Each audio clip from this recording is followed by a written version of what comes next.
Oke, selamat pagi semua. Assalamualaikum warahmatullahi wabarakatuh.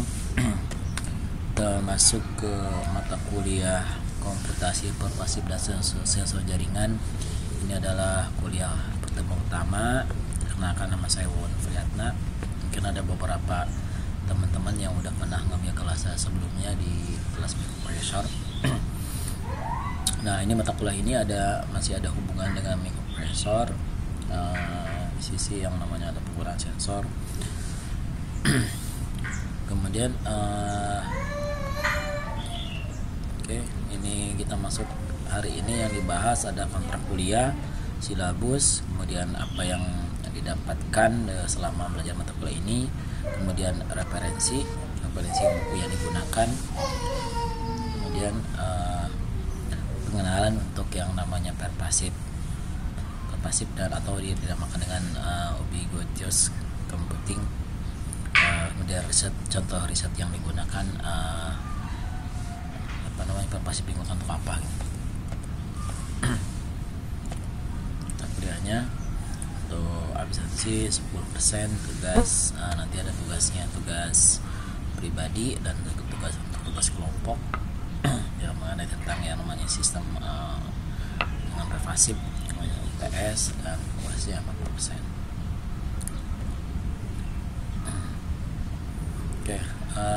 Yang kita akan capai dengan yang namanya mata kuliah ini adalah memberikan pengetahuan mengenai implementasi jaringan sensor kabel. Di sini kabel wireless sensor network ya, jadi yang jaring sensor yang bisa diakses melalui yang namanya jaringan internet atau biasa dengan namanya IoT, Internet of Things.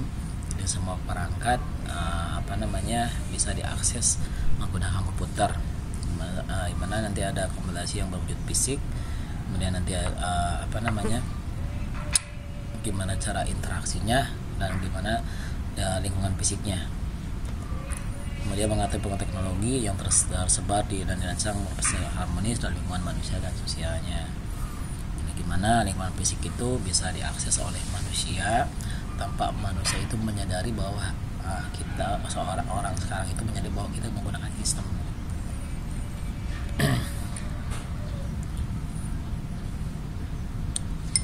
Astagfirullahaladzim.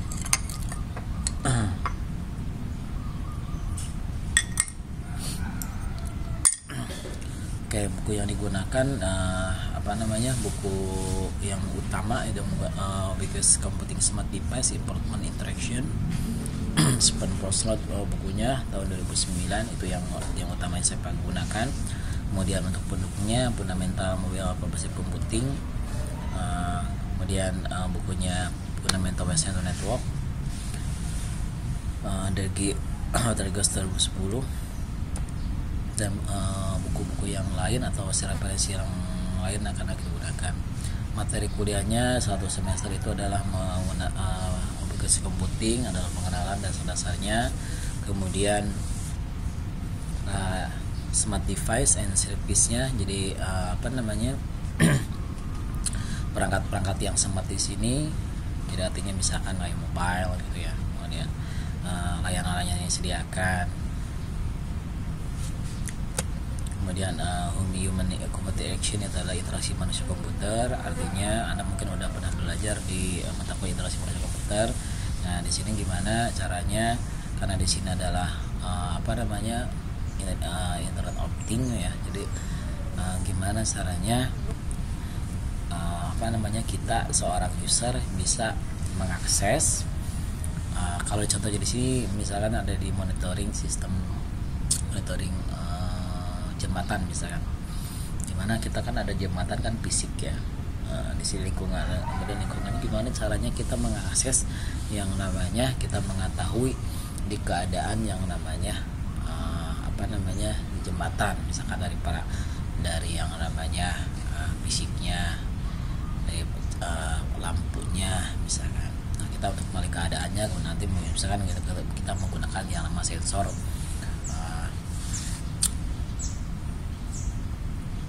kamera ya, misalnya CCTV. Untuk melihatin suhu di jembatan kita menggunakan sensor suhu. Nah, gimana human computer interaction itu interaksinya gimana caranya kita itu bisa melihat gitu, keadaan di sekeliling yang namanya jembatan itu. Nah itu di sini human intelligence membuat tampil interaksi cara mengaksesnya gitu. Kemudian untuk bisa dikomunikasikannya ya sensor-sensor ditempatin di mana saja, itu ada menggunakan mirror sensor network. Bedanya apa sama sensor yang biasa? Sensor biasa kan cara kerja sensor kan mengambil dari lingkungan fisik, misalkan suhu kan nanti akan ada transducer ya. Kemudian ketika diambil itu diinput berubah dari bentuknya analog, nanti ketika sensor network nanti akan berubah ke nyambung ke mikro, misalkan mikroprosesor, misalkan contohnya Arduino. Nah tadi kan di Arduino kan dirubah dari yang kita inputannya awalnya menggunakan analog ke digital, jadi dari yang namanya bentuk listrik dirubah jadi bentuk digital selanjutnya. Nah MSM di sini menampilkan beberapa sensor yang terhubung dan bisa diakses, bisa diambil datanya, bisa untuk komunikasi terhubungkan menggunakan WSN. Nah atau WSN di sini nanti ada beberapa ada materinya. Kemudian tagging and sensing. Tagging itu menandai dan sensing itu teknik pengambilan. Nah contohnya tadi pengambilan yang namanya cahaya misalkan, atau yang keadaan gambar atau di lalu lintas misalkan menggunakan CCTV, itu kan gimana teknik pengambilannya gitu. Itu dengan tagging. Kalau tagging contohnya, kalau tagging itu menandai, contoh kalau misalkan kita di jalan tol, ketika misalkan kita ngetap kan menggunakan RFID ya, kita di pertama yang namanya jadi di RFID itu ada yang namanya untuk tagging. Kemudian nanti ada transformer, itu ada itu RFID kan radio frequency identification card ya. Nah jadi nanti ketika dia mengetap itu kan akan menggunakan frekuensinya berapa, kemudian nanti ada diinformasikan, kemudian nanti ketika kita keluar bisa menghitung gitu dengan menggunakan frekuensi. Nah di situ ada ini posisinya di tagging dan sensing ya, contohnya di situ. Kemudian contact aware system itu artinya dimana sistem bisa beradaptasi ya. Misalkan ketika kita ada Google Map kan menggunakan pasif ya. Jadi itu bukan misalkan ketika seorang pengguna salah jalan, itu karena ketika sistem akan sama menyadari ya, kan sadar gitu. Oh ini si orang ini salah gitu, salah ketika dia menuju tempat. Nah dia kan si sistem akan memutar sendiri ya, kan mencari rute yang terbaru gitu ya.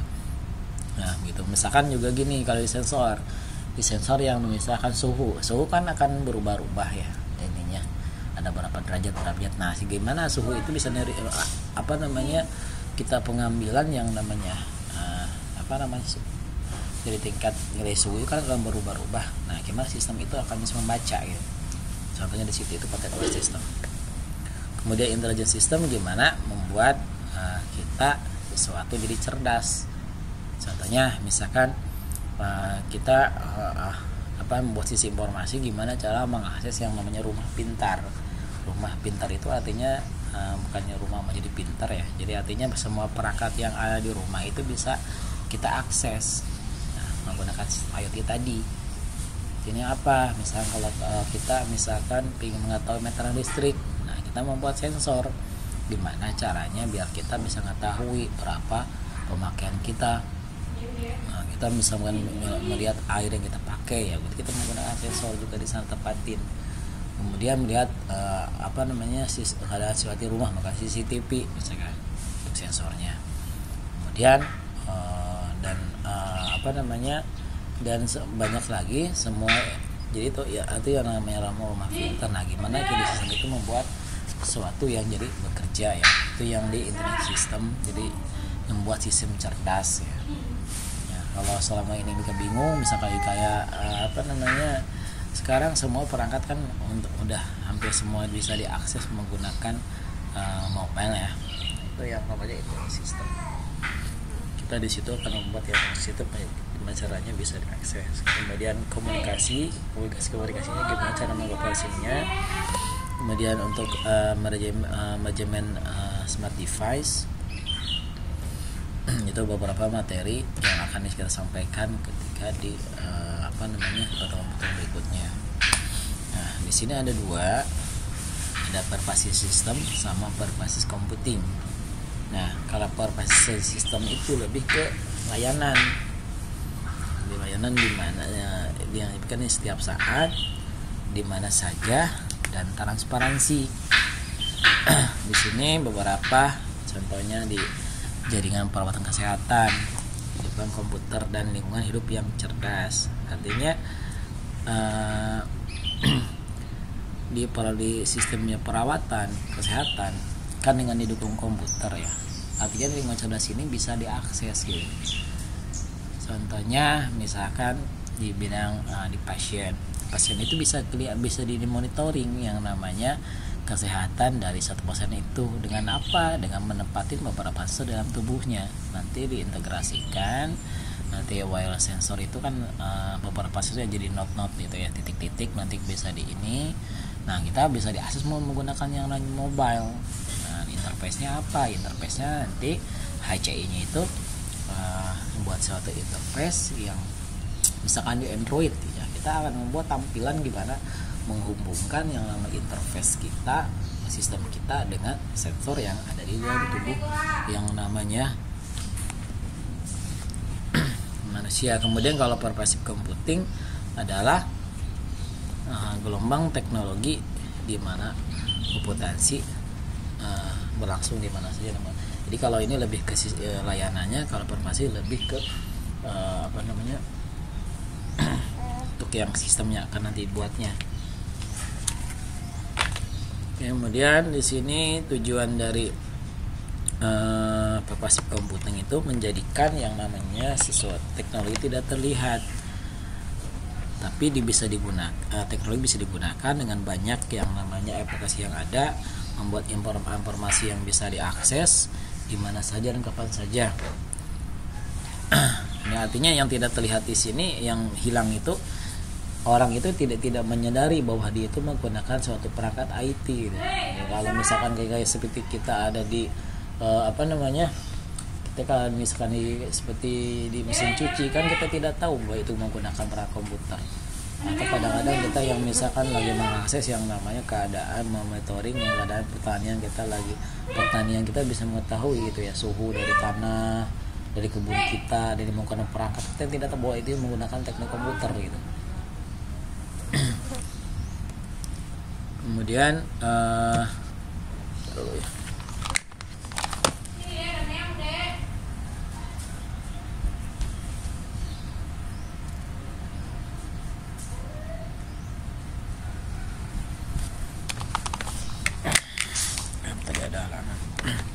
kemudian teknologi pervasive computing ya. Di situ ada yang kita butuhkan. Micro device itu ada perangkat-perangkat yang kecil ya, yang udah mikro kan yang kecil ya, yang lebih kecil lagi nano. Jadi perangkat di sini ada 3. Nanti ada untuk di sensornya gitu ya. Kemudian untuk pemprosesnya, contohnya kalau microcontroller tadi pakai Arduino misalkan. Jadi sensor bisa diambil bisa diambil di lingkungan, misalkan kita untuk mengetahui keadaan lingkungan kita di sekitar kita. Nah, itu menggunakan sensor. Nah, nanti kemudian selanjutnya kan diproses ya, apa yang akan diambil ya, dimasukkan atau gimana kan menggunakan yang namanya mikrokontrollernya. Kemudian konektivitas. Kemudian satu lagi di micro device dari saya yang tadi kan saya ulang ya. Yang pertama kan ada sensornya, ada mikrokontrollernya. Yang satu lagi adalah untuk aktuatornya. Aktuator kan artinya untuk menjalankannya. Ya, misalnya kalau kita apa sih aktuator? Contohnya ya penggerak ya. Contohnya kalau kita menekan yang namanya pintu parkiran. Nah, itu kan di situ kan itu aktuator pendorongnya. Jadi ketika yang nama sensor dapat ya, mesin kita gerak atau di robot misalkan ya, aktuatornya kan ketika kita melakukan sesuatu nanti si robotnya akan bergerak, itu ada aktuator. Jadi pemicunya. Kemudian konektivitasnya untuk itu untuk penyambungnya. Contohnya kalau komunikasi kita ketika contohnya komunikasi kalau kirim data antar handphone yang berdekatan. Nah, itu kan kalau kita untuk ini harus menggunakan yang namanya terhubungnya gimana ke perangkatnya. Nah, itu kan kalau kirim ini misalkan MP3 kita bisa menggunakan apa? Alas sama handphone teman misalkan. Itu kan bisa menggunakan Bluetooth, itu konektivitasnya. Itu kalau Bluetooth kan cuma berapa ini ya. Cuma berapa meter. Nah, kalau misalkan yang lebih ini menggunakan wireless misalkan. Nah, yang lagi menggunakan GSM, menggunakan satelit, itu untuk konektivitasnya. Ya kita kan untuk ininya, untuk nyambungnya kayak apa gitu. Kemudian selanjutnya user interface. Nah, itu mengaksesnya. Contohnya kalau misalkan tadi contohnya kalau kita di sistem monitoring yang namanya di pertanian misalkan, sensornya kan ada menggunakan sensor suhu misalkan untuk kelembaban tanah, untuk cahaya misalkan. Nanti kan untuk untuk menjalankan sensor itu bisa mengambil data gitu kan. Setiap sensor biasanya kan menggunakan mikrokontrolernya itu kan untuk untuk suatu untuk pengaturnya. Kemudian kan untuk ini bisa bergerak si sensor itu bekerja ya, aktuatornya nanti hidup gitu. Kemudian untuk kita misalnya dari sini, nah harus tersambungnya pakai apa kita menyambungin ke sananya gitu. Kemudian untuk mengaksesnya melalui interface. Kemudian di situ ada contohnya RFID ya. Nah, itu termasuk ke dalam ini juga. Kemudian contoh aplikasi mobile online library, seni model jembatan, aplikasi smart home ya, tadi udah saya jelasin beberapa. Jadi kalau pokoknya intinya kalau ciri yang aplikasi yang namanya pervasif, artinya semua perangkat itu bisa diakses di mana saja, kapan saja, dan di waktu kapan saja gitu. Jadi artinya suatu seperti kayak rumah gitu ya, yang terjelasan tadi smart home. Jadi Anda lagi di kampus misalkan ingin mengetahui keadaan rumah kita, ya itu kan menggunakan kan kita kapan aja pengen ininya. Ya, itu pasti yang di lingkungannya atau di fisiknya di rumahnya udah dipasang yang namanya sensor-sensor. Yang mungkin kita bisa membuat sesuatu di rumahnya kita nggak dibuat rumahnya nggak buat pintar dulu gitu ya. Rumah sekarang kita belum ngapain, kita pengen tahu rumah kita keadaannya gimana gitu. Ya nggak bisa. Ya, jadi buat ini di fisiknya dulu. itu tentunya ya kalau mobil library berarti semua perangkat termasuk buku ada di mana posisinya, yang pinjam gimana, nah itu integrasi semua.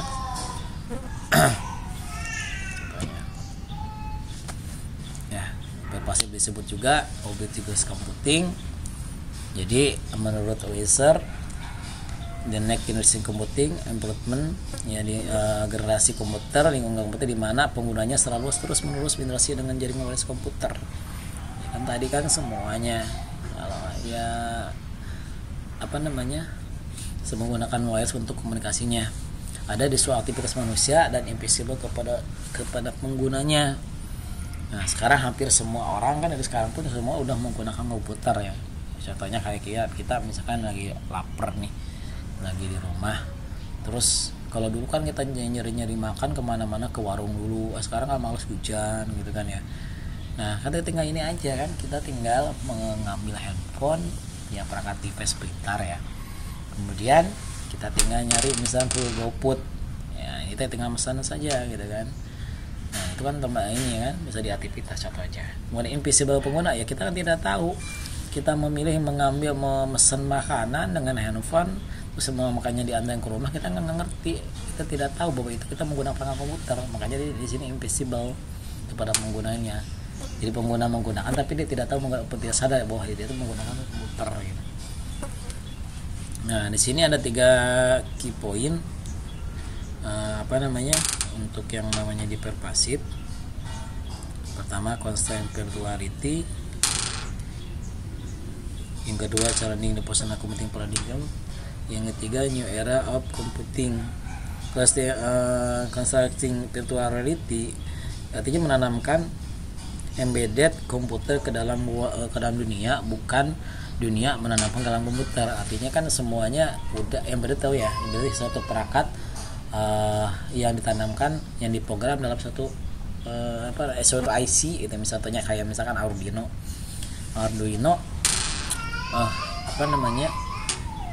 kita program, nah kita masukin ke mesin mesinnya nyuci misalkan. Nah, membuat mesin nyuci kan bisa dipakai gitu ya, dari kapan kita mengatur waktu mencucinya, mengeringannya gitu kan ya, contohnya seperti itu.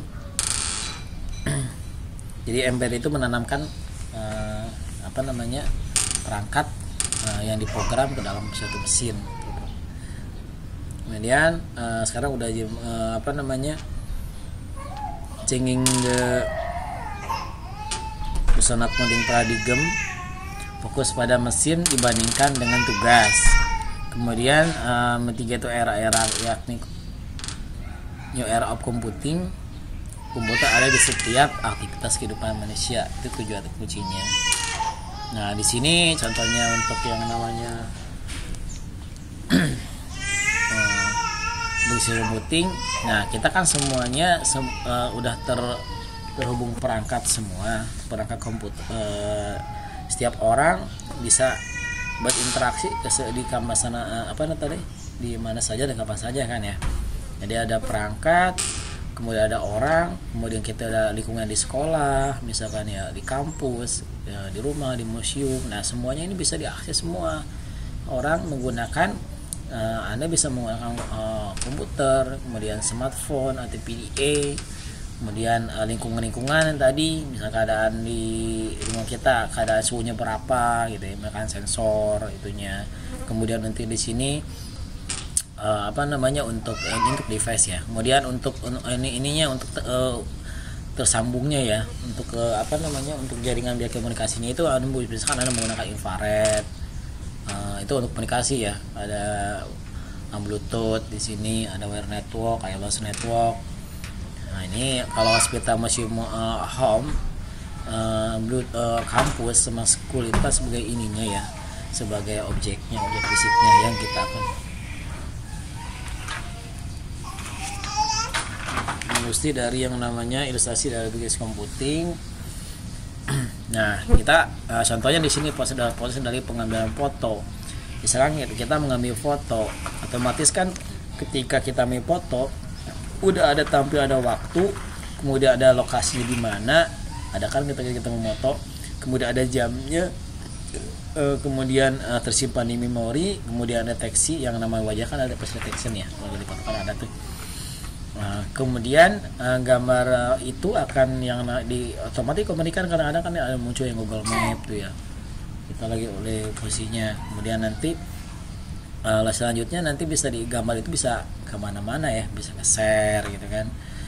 Kemudian bisa langsung di print. Misalnya di sini GIS itu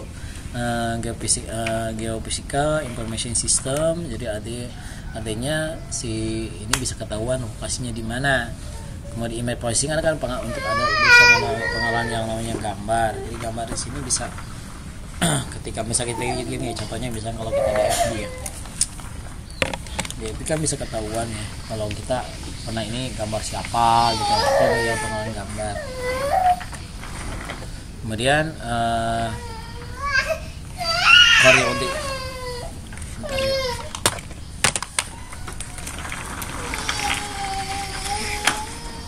dulu nih, mereka bentar lagi. Mereka ada suara lagi nggak rekamannya?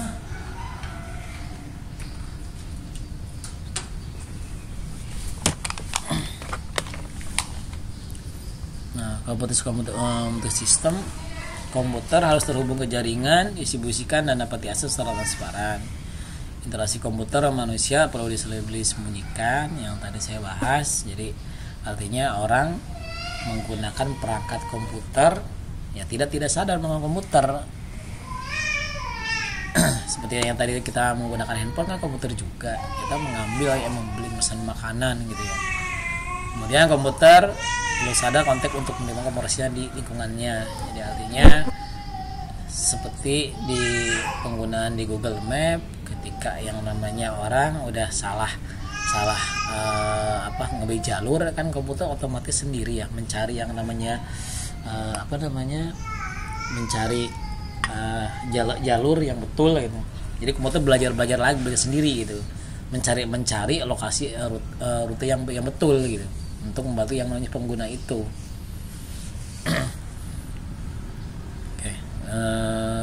Kemudian di sini komputer bisa dioperasikan secara otomatis tanpa yang namanya bantuan intervensi manusia. Jadi semuanya perangkatnya seperti robot kan udah disetting, udah otomatis. Jadi kalau dia nggak perlu lagi manusia untuk membantu ya, dia bisa berpikir sendiri, bisa memiliki tindakan sendiri gitu ya. Ketika diprogram misalkan untuk mengambil barang, ya udah dia ketika ada misalkan ada halangan obstacle ya dia akan menghindarin gitu. Nah dia akan mengikuti sesuai yang instruksi dia ya, dia tanpa ya ada lagi orang di situ gitu. Misalkan ini juga contoh, kalau misalkan kita di jalan tol kan sekarang udah nggak ini ya, udah kita ada orang, kita pertama menggunakan RFID kan, itu kan mendapatkan pembacanya, tapi kan udah nggak ada ganti orang kan di situ. Gimana yang namanya sih bisa ngedetek berapa saldonya gitu kan, masuk ngedetek lokasinya di mana, pertama kita masuk udah keluar pun nggak detek, keluar tadi masuk kita berapa, jadi total keluar biayanya gitu. Itu kan udah nggak tercampur tangan manusia, hanya ya penggunaannya aja gitu kan ya, karena dia menggunakan RFID kan harus ada orang gitu megangnya, usernya.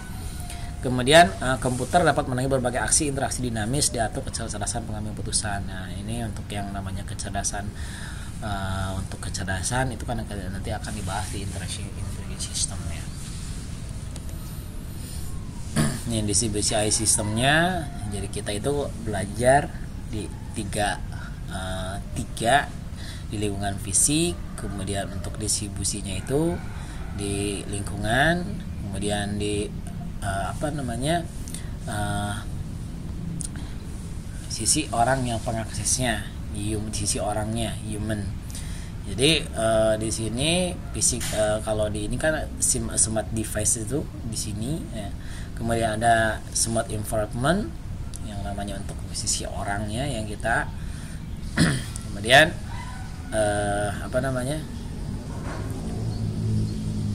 ada di fisik environment dan interaction ya, Nah untuk CPI di sini kan untuk fisik fenomena, contohnya kalau kita rumah ini rumah, physical environment-nya itu ya, misalkan kita di rumah apa yang mau misalkan tadi yang listrik gitu ya. Nah gitu lingkup fisiknya, berarti untuk meteran listrik misalnya. Nah gimana sih sistem di sini, kita membuat yang namanya di otomatis, artinya suatu ini di konteks awareness ini komputer, kita memprogram gimana caranya biar kita bisa membaca gitu di lingkungan fisik itu data listriknya bisa diambil gitu, dan membuat sistemnya di sini gimana caranya gitu ya. Kemudian nanti di posisinya yang kita human environment, nah itu kita untuk ininya mengaksesnya gitu. Jadi nanti udah ada ini membangun interface komunikasinya di posisinya virtual environment. Tuh sejelasnya. Ya, untuk HC itu human computer interaction, CP itu computer physical interaction. Ya, ini otomatis. Jadi gimana cara di otomatis fisik bisa diakses. Ini gimana konteks awareness itu, gimana sistem menyadari, mental system membuat sistemnya gimana biar jadi cerdas, artinya bisa diakses ya. Ini model Imkus computing. Jadi pada dasarnya pasif itu ada 3 yang kita harus pelajarin: smart device, smart environment, sama smart interaction. Artinya perangkat yang fisik tadi gimana bisanya ya, jadi bisa diakses, bisa diambil datanya. Smart environment gimana cara pengambilannya, sisanya gimana dibuatnya. Kemudian untuk interaksinya gimana cara mengambilnya gitu. Ini kasih kita di sisi manusia, di sini bisa perangkat, di sini objeknya atau fisikalnya. Nah itu yang kita bahas sama yang untuk di mode obvious computing ya. Nah ini contohnya yang namanya riset di bidang dampak pasif. Ini saya ambil dari penelitian yang namanya Iwan dan kawan-kawan dari jurnalnya Universitas apa ya yang Brawijaya. Dia memudahkan sistem monitoring konfigurasi daya listrik step kontak untuk rumah. Jadi artinya dia bisa mengetahui yang namanya berapa besaran yang namanya listrik yang digunakan tiap bulan atau tiap waktu yang kita gunakan ya, tergantung kita mau berapa gitu. Ambilnya gimana?